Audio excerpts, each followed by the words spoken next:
It's time for today's face-off on Fox Soul. Challengers Quan LX and Big Angry Adams ready to go blow by blow on those hot topics. Face-off on Fox Soul starts right now.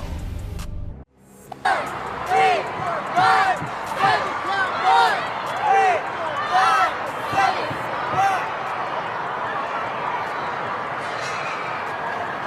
1. In this round, here's Charles Big Angry Adams. What you were looking at there, folks, was Dallas just this past weekend. Dallas, Texas, downtown, the Kay Bailey Hutchinson Convention Center. It was hosting the NCAA All-Star National Championship. All right, that is a national championship cheerleading competition. What you were watching was during an active performance, parents rushed and coaches rushed onto the stage to get their kids to run out because there was a belief that there was a shooting going on. It turns out that the sound of the shooting was just poles or something being knocked over by two fathers who got in a fist fight. What I have seen on social media is over a nacho line, right? Somebody didn't believe that they had to stand in line like everybody else. Oddly enough, I had the same thing happen to me in Atlanta. At the security line on Friday night, two wonderful young ladies who just thought they could cut everybody on their way to strip in Miami or something. And what did you do? Oh, I said something to them. It was wonderful. Well, I know it was wonderful. You pull out a wad of cash. Yeah, okay. But what we have here is children being endangered. 10 people were hurt, rushing out. They had to cancel, at least for the day, the championship, and then didn't, in fact, resume until Sunday, but several teams and several participants did not go back for the competition Sunday. So grown men acting like children. We're seeing video after video after video of this all across America every damn day on social media, getting in fights, reducing what should have been a celebration of athleticism of girls, and the only people that should have gotten hurt is competitions, and I don't say should have because it's heartbreaking when it does, but people don't know cheerleading, the most dangerous high school sport, has the most severe injuries. These girls are putting themselves at risk when they're throwing and tumbling and going all up in the air, and yet instead girls were hurt running away from what they thought was a mass shooting because two scumbags can't act like grown-ups. And hey, get this, another indicator of the state of America in 2025, nobody was arrested. These two scumbags were not even arrested. But Charles, really did the two fathers do anything beyond getting into an argument and perhaps a minor shoving match result in both of them needing to be arrested? This is something people are not talking about. Do you know that people have been murdered at youth sport events? Right there in Dallas, our brother Aqib Talib, Hall of Fame cornerback, his brother got into it at a youth football game and killed another gentleman on the football field, which he's in prison for now. Right here in Texas, in Richmond, Texas, at a youth football game for 10, 11, and 9-year-old kids. One boyfriend killed the father, then the father shot him and shot two other people. Charles, go and look at some of this stuff on TikTok. You will see at sporting events, youth sporting events, whether it be soccer, baseball, football, basketball, people coming all out of the stands, fighting on the fields over youth sporting events, coaches fighting one another. You got mothers and fathers fighting one another. I would wish that these state agencies, I'll be honest with you, I think a state agency needs to take over all youth sports and make it a governing body. Charles, that way security will be covered by the state officials and by State Department agencies. You've had too many examples, Charles, of children who have gotten hurt at these events between adults getting into fisticuffs behind sporting events. It happens all the time. My daughter plays softball, and just last week, my daughter Lana's game, 11 years old, the coach, not the coach, but one of the parents and the umpire literally got almost into a fist fight because he was disagreeing with the strike calls that were being called. And this father got angry, and his wife jumped in against the umpire. Then the opposing team's coach jumped in. I mean, look at this foolishness. But that's nothing new, Charles. People are not talking about this. A lot of these youth sporting events are not as safe as they portray them to be, and many of them don't have adequate security for the number of people who are attending these events. They should have a state agency to take it over and govern it. Well, I couldn't disagree more with the I think, absolute idiocy that thinks the government's going to do something better than private enterprise. In fact, they had plenty of extra job law enforcement and security guards that are required by the convention center. One of the videos floating around is an officer running towards the disturbance.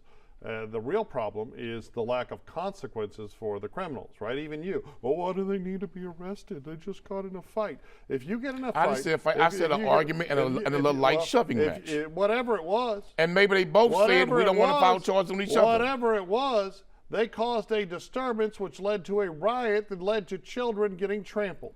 And they should be put in jail for that. And if these dads maybe spent 6 months to a year. Because people misconceived something taking place that was not taking place. It doesn't matter. They thought it was gunshots and a weapon. There was no weapon, there was no gunshots. Knocked over poles that created a sound, that created a disturbance. They should have been arrested. And that's what's wrong with America, where you see all of these things, you see video after video after video of people just brazenly stealing. We've seen it in real life. I saw a woman pull up to the Walgreens that is now closed because of the shoplifting, CVS in Midtown, drive up, park her Range Rover in the handicap space, run in, open her Louis Vuitton bag. I am literally going in there right after the gym, walked across the street to get a Gatorade, throwing stuff in her bag while the person just watches. She jumps in her Range Rover and drives off. You didn't stop her? We see this time and time. You didn't stop Actually, her? I stopped 3 male shoplifters at that very sudden who was thanked by the cashier. One was fighting with the cashier. So you can sit and lecture me. So why you didn't stop her? Because I'm not going to put my hands on a black woman and be called a rapist, oh, okay? No, I'm not you didn't. Whatever it was, oh, right? Oh, no, what you didn't play the race card. Well, that's you why I played didn't the do race card. That's you why scared to do death, sucker. Okay. You scared of that sister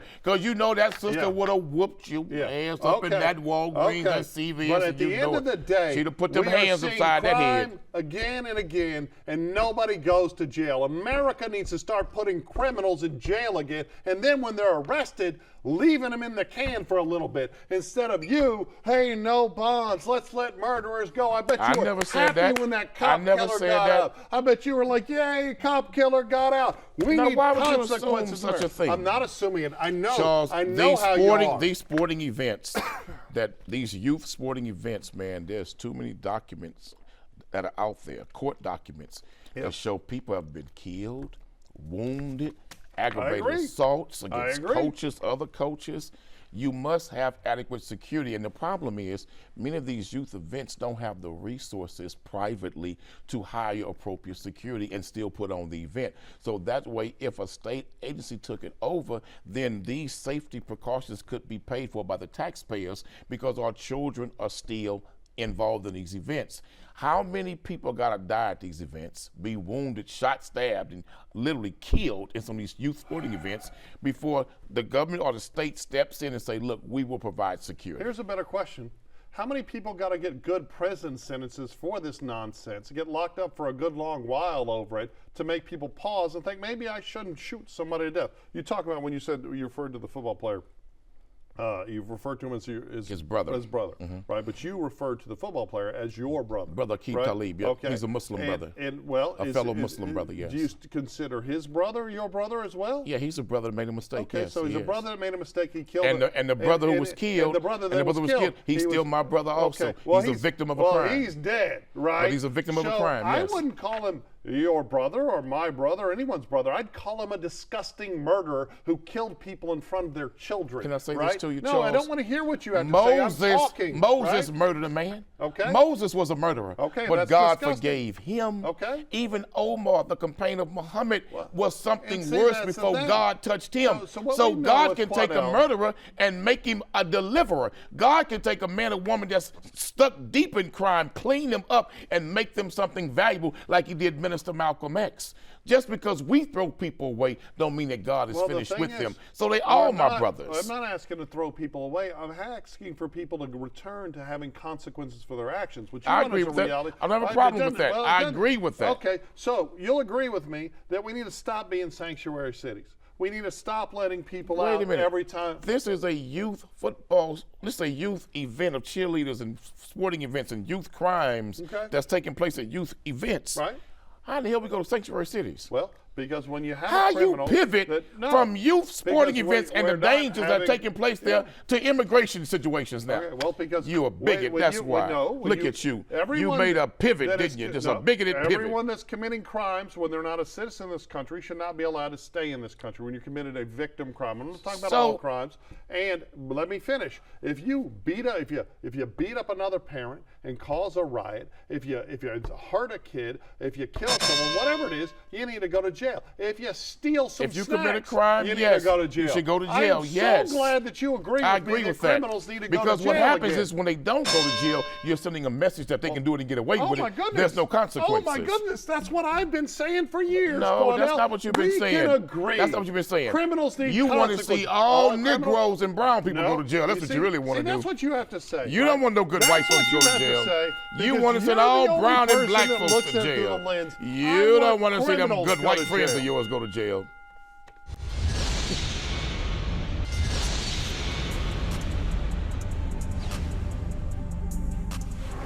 Be going to college here? No, never. Never in a million years. In some ways, Alicia Ortiz is living an American dream. The 19-year-old began her freshman year at the University of Connecticut in Hartford this fall. She's excited to study public policy, the culmination of hard work after moving north from Puerto Rico as a child. Do you remember when you first came to Connecticut? Yes, I remember I was very nervous, but I know it was gonna be better opportunities for me to learn. But Alicia says those opportunities never came to fruition. Even today, could you read this, or would it take you a long time? It's impossible. I just see his words everywhere.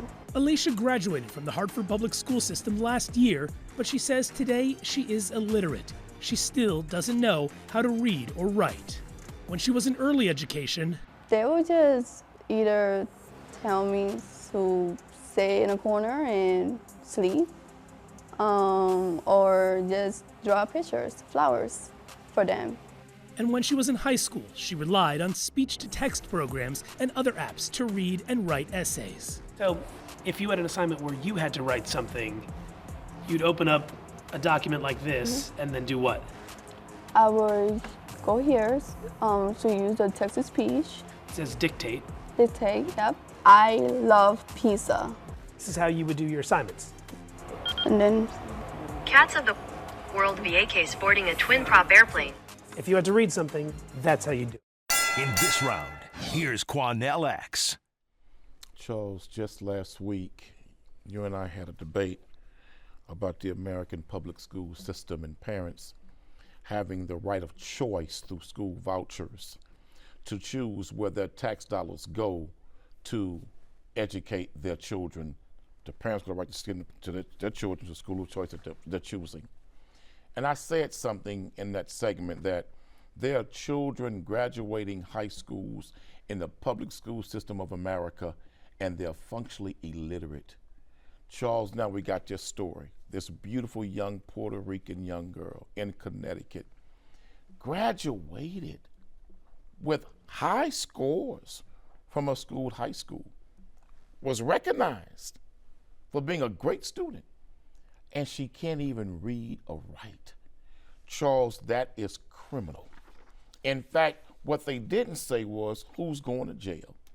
For the taxpayers who have paid teachers for years to educate this child, and they passed this child from one grade to another. What happened to quizzes? What happened to exams? And what happened to test scores to exit certain grade levels and exit high school? How in the hell could this have ever gotten through like this? Somebody should go to jail, because taxpayers paid teachers and administrators to do something that they lied about doing and never did. But this story is not an isolated one.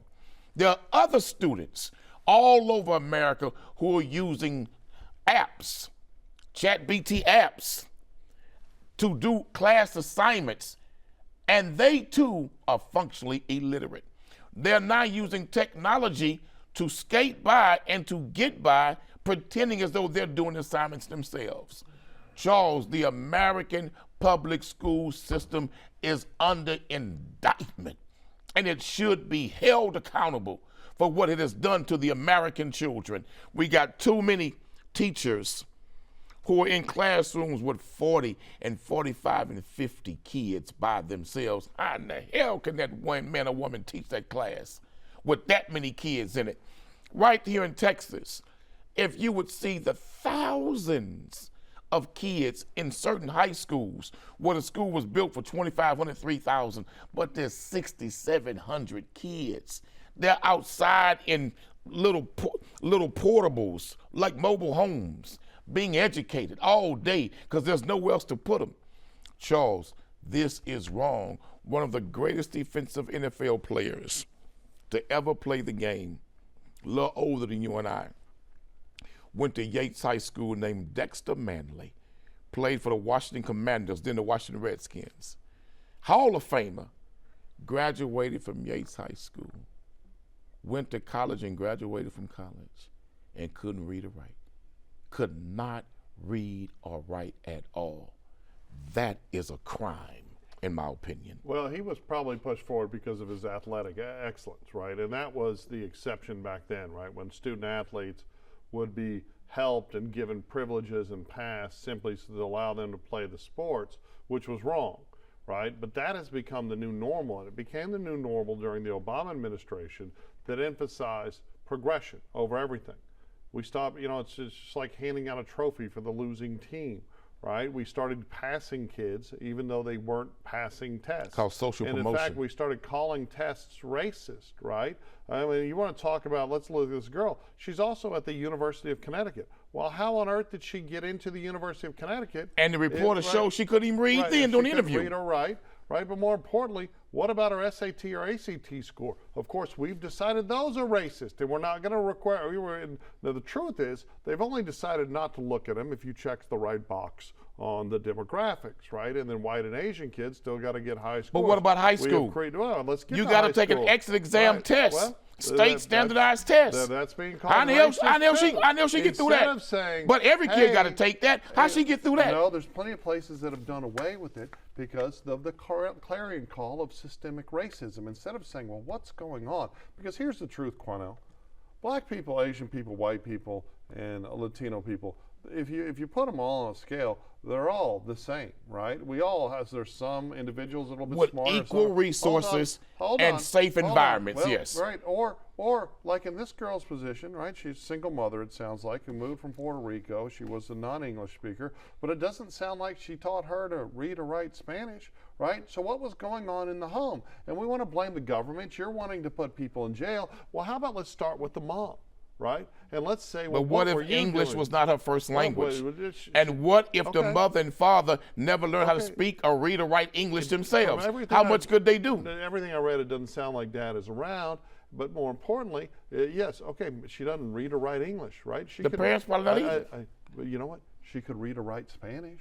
Right, that's another language. Charles, they have a whole but what about her third grade teacher? Okay. 4th, 5th grade, 6th, 7th, 8th, 9th, 10th, 11th, 12th grade teacher. I don't How in the hell all them people passed this girl from one grade to another and not a single teacher recognized she couldn't read or write? I think we should return to failing people when they don't make the grades, to pushing people But what back about the teachers who passed that child and they knew she couldn't read or write? What about them? I think absolutely, but the problem is many of those teachers are being told that they have to, right? Because Obama, and in some cases they are, yes. Right, Department of Education policies from the Obama era were all about push. Don't punish kids for breaking rules and starting fights and bullying other kids if they check the right race box. That's a lie. No, that's absolutely what he did. Because most kids expelled for fighting in America are black children and brown children. Well, the problem is what we should have is equality in consequence. If a white kid gets in a fight, he gets the same consequence as a black kid. What the Department of Education or Obama said was, we've got to have parity and racial consequence. Well, when you look at because white kids who got into fights were giving slap on the wrist, and black kids were getting severe expulsions. What they wanted was equal punishment, no matter what the race was. That's not what Obama wanted. That's exactly what he's asking for. What Obama wanted was, what happened, if you'll do some research, was administrators and teachers being afraid to punish African American bullies. That's an absolute lie, man. That's a lie. Who suffered the worst? Young, most bullies in public school that are suspended are black and brown kids. You don't want to hear it. That's not true, Charles. Who are their victims? Black and brown kids. Okay, at a majority white school, you got a white bully. His victim's gonna be white also, okay, Charles. You're right. And then the problem is just like other crimes, you see an overrepresentation racially, right? And we can pretend that's not the case, but it's just us pretending. But in this case, Charles, we're talking about a young girl who's graduated from high school. And how in the hell she at UConn? Well, you know how she is. How the hell she at UConn? Well, you want to know? Charles, she checked the right box. They just showed that this young girl in that episode could not read. Much higher scores didn't get in. I'm not buying that lie, Charles. No. Well, it's not a lie. How in the hell she graduate high school? How's she getting to UConn? This makes no sense, Charles. Right. I want to know. Somebody should go to jail. Somebody should go to jail. But I'm worried about all the kids that didn't get into UConn, that had higher scores, that could read and write, that didn't use AI or something to write their essays. This ain't about DEI, man. You want to make it about DEI. This is about how many kids in America's public schools are being allowed to graduate and can't read or write. It's not about DEI. It's about kids being underserved. So in Quanell's world, an Asian kid or a white kid that couldn't read or write is getting let into UConn. I didn't say that. Nonsense you're saying. That's what you're trying to say. No, I didn't say that. To say the opposite, this show is about this segment, how these kids being allowed to graduate and can't read or write. Quanell's complaining. You brought DEI. About me bringing you brought DEI Mister, into I can't it. ever talk about the subject I you want to talk brought about DEI 200 into years it. ago. Got a damn thing to do with no DEI. You're the one that brought you up saw UConn. She was a Puerto Rican girl. You went DEI. Okay, well, it absolutely was.